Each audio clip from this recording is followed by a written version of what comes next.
So we're here in the library at Alnwick. The library dates back to the mid-19th century, housed within the Prudhoe Tower. This amazing space is going through a transformation this year, and we are going top down, cleaning the painted polychromed carved ceiling, cleaning all the woodwork in the library. There's 14,000 books still housed in the library whilst we're undertaking the project. They're all being cleaned too. We're cleaning the decorative carved woodwork that sits on the top of the bookcases, cleaning the marble fireplaces, the metal fenders, new textiles. It's a really exciting project. So we're just in the midst of the conservation work at the moment, which is why the scaffolding's around me. We're here today working in the library at Alnwick. We've been tasked with cleaning the woodwork, which includes the wooden freezers and all the bookcases themselves. These freezers are carved oak. They were carved by 32 carvers in the mid-1800s.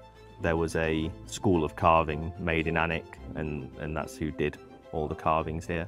The technique that we're using to clean this is cotton wool and a cocktail stick, and we're just using a small amount with water, and then we just clean it ever so gently just to try and take the surface dirt off. Most of the dirt that's on it is soot and skin, which isn't very nice, and we have to keep changing the cotton wool bud.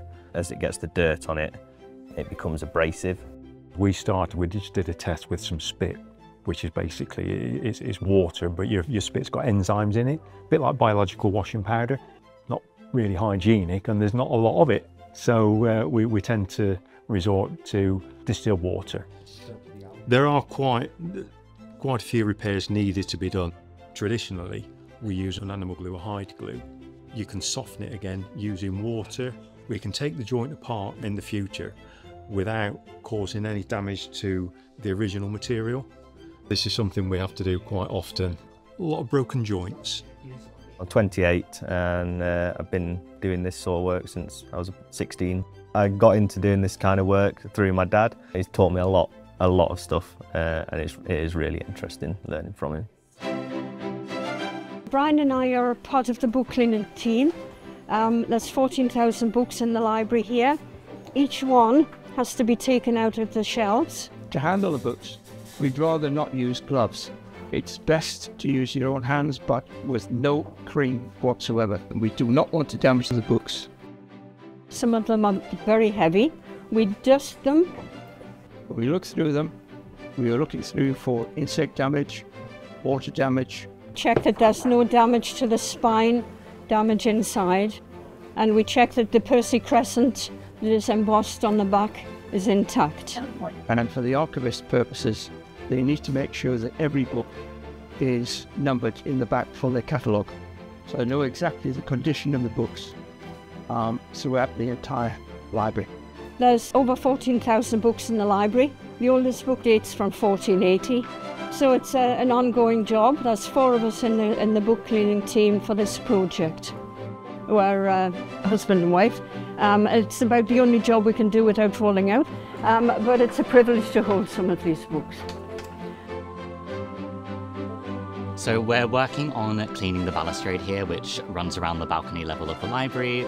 The balustrade is a really ornate metalwork. It's a copper alloy called pinchbeck, and it gives a lovely gold finish. What we're working on doing is removing the surface dirt, which is mostly generic dust, which would include skin particles, bits of clothing, soot from the fireplaces in the room. We're using a component called triammonium citrate, which is a really, really gentle cleaner, so that with our swabs we can collect the dirt from the surface, remove it without actually affecting the metal itself. So it is quite an extensive project, and it's slow going with our swab sticks. It's been absolutely fantastic to get to work on this. It is such a beautiful, shiny golden piece. It's very decorative. There is a lot of work to be done on this. Not only is it quite fine detail work, there are approximately 43 meters of balustrade for us to clean. So we're making good progress, and it is going to take quite a number of weeks to get through. There's 4 of us on the team, and we are cleaning all the decorative elements on the ceiling. And it's mostly gilded and painted distemper paint, and we're using various techniques to get a nice even finish on the ceiling. What we're doing here is what we call an interventive clean. So we start off with a dry clean. In conservation, you always start with the least interventive technique. So for here, we're just using vacuums with a soft head, and we hold it away from the historic surface. And we just use a pony hair brush, which is a really soft brush, because obviously we have a lot of decorative surfaces that have different finishes on them. Then we go through with what we call a smoke sponge. That will take off the sort of more oily dirt layer, and then we go through with our conservation chemical, which is a triammonium citrate. Basically what it does is it just lifts off that next level of dirt to reveal the original surface. It's really satisfying. Yeah, we get some pretty amazing before and afters, and what we find is that the tone of what we are cleaning, you might come up here and think it's grey, and then once we've done our cleaning techniques, and it sort of comes up about 8 to 10 tones lighter, and we realise it's actually a cream colour, not a grey colour after all. Very often in these historic houses, the level of sort of skill that's gone into all the decorative elements is amazing. The intricacies of it and sort of having the handcrafted finish, is not something that can really be replicated in the same way. We often think it's a real honour to be working on these kind of surfaces, just because, as I say, a lot of those skills aren't really with us anymore.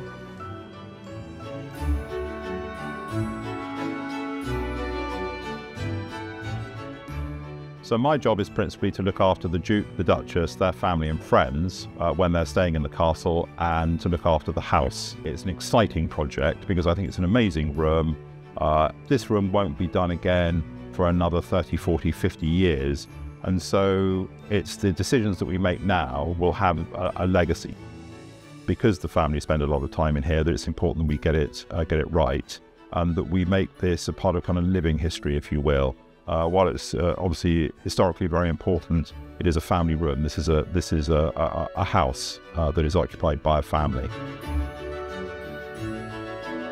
The whole of the project is kind of visitor-facing, visitor-focused. So we want to make sure that people can still interact with us in the space, and we've got monitors doing live feeds so that people can see the work that's going on at the upper levels, because what we don't want is the visitors to miss this kind of once-in-a-generation project happening.